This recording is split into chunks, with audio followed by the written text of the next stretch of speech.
Здравствуйте, я Ирина Воловик. Недавно перебирала свои вырезки и нашла вот такую вырезочку из журнала ЗОЖ за 1999 год. Дочь забыла про кашель, а знакомая про псориаз. Поселенка из Карачаево-Черкесии просит дать совет, как вылечить от удушающего кашля девочку 4 лет. Я знаю очень хороший рецепт, думаю, он поможет многим читателям. Этот рецепт действительно великолепен, и он действительно помог очень-очень многим. Прошло уже почти 20 лет этой бумажки, и это ксерокопия. Видите, тогда на работе мы действительно многим отксерили этот рецепт, и он пользовался очень большим успехом. Этот рецепт помогал практически всем, причем даже от застарелого, лающего и удушающего какого угодно кашля. И я буду рада, если он кому-то тоже поможет. Я вскипятила молоко и наливаю в стакан.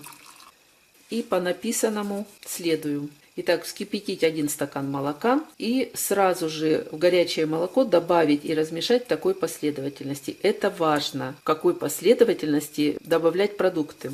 Так написано. 1 столовую ложку сливочного масла, 1 столовую ложку меда, питьевую соду на кончике ножа или ложки, как я вот делаю. Все это размешиваем. Далее нужно взять сырой желток 1 яйца. Сначала его перемешать и влить сюда. Продолжать перемешивать. И последний ингредиент — это йод 5%. Его нужно взять 2-3 капли.